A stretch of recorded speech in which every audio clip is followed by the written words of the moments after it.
This segment sponsored by Foster Financial.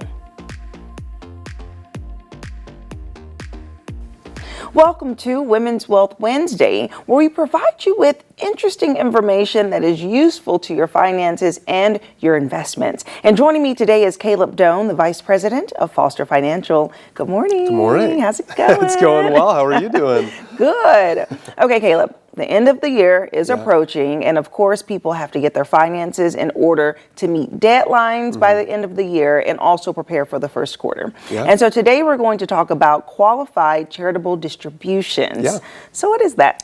So QCDs, Qualified Charitable Distributions, this is the ability for somebody to donate to a nonprofit organization directly from their IRA. And so a lot of people are thinking, well, hey, I donate to my church or whatever it is, right from my checking account. I write a check, I drop it in the plate. Why would I switch that over to be from my IRA? And the reason is because there's a lot of tax benefits from doing that. So basically, normally you have to pay taxes on any withdrawal that comes out of an IRA. Okay, so if you're in the 20% effective tax bracket, if you're pulling out $5,000 from your IRA, you're going to pay $1,000 in taxes, right? But if that money goes to a nonprofit organization, it comes out completely tax-free. So at the end of the year, it still shows on your 1099 that you took out some money from the IRA, but the accountant gets to code it as a qualified charitable distribution, and you don't pay any taxes on it. Right, and then of course people be thinking like an IRA is like this account that's somewhere hidden in your bank portfolio. So how do you access money to give it to the church? Do you write a check? Do you have to do a cashier's check? How does that happen? Yeah, good question. So, an IRA, that's kind of the main type of account that we deal with at Foster Financial. These are oftentimes the 401ks that somebody has that gets rolled over into their IRA.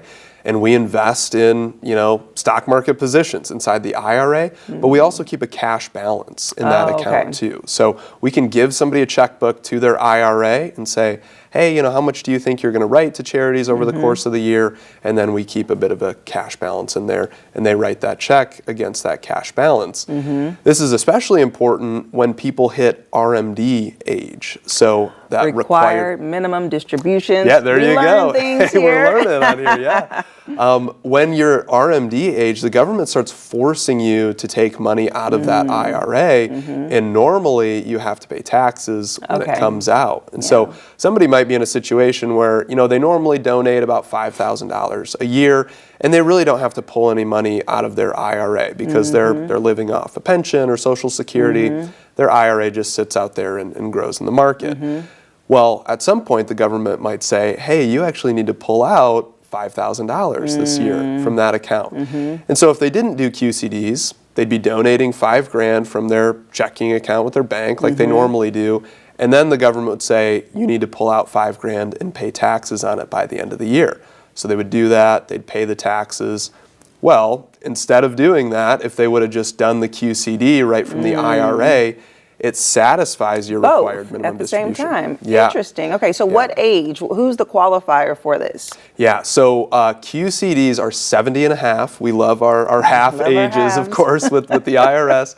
If you're 70 and a half or older, you get to do QCDs. And those RMDs, the required minimum distributions, start at age 73. And it's getting older, kind of the further we go along, but starting at age 73 for the RMDs. So wait, so QCD, you say 70 and a half. So if you're in your 60s, this method doesn't apply to you. You can't pull out and have it be tax-free. Exactly. Okay, very important, very important. Okay, good stuff. So what do you recommend people do to prepare for this? Like, we're at the end of the year. Is it best to get it done now? Or could they have been working with you throughout the year to prepare for this moment? Yeah, well, a lot of times people are pretty, habitual with their giving over the course of the year. So they'll give to their church once a month or something like that, as opposed to all in one chunk at the end of the year. And so you can do this throughout the entire year. The kind of deadline comes up, especially for those people who have RMDs and need to get it done by the end of the year.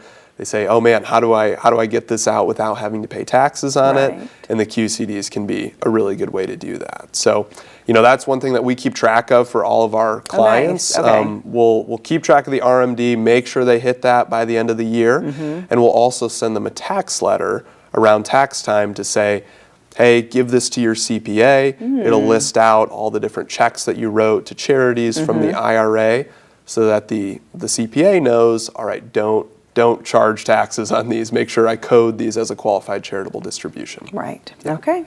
Good stuff. I mean, it just shows why people need a financial advisor, because it's not just about, oh, let me know my best stock options, but y'all actually really monitor each account. I know that you've been doing it for a while, and y'all care so much to make sure that your clients are satisfied. Yeah, absolutely. So and there's good. lots of changes in the tax code, lots of changes in the market, so it's good to have somebody keeping track of that for you. Yeah. Well, thank you, Caleb. Yeah, thank you.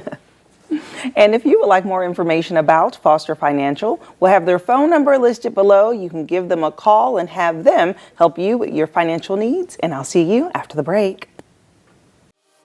This segment sponsored by Foster Financial.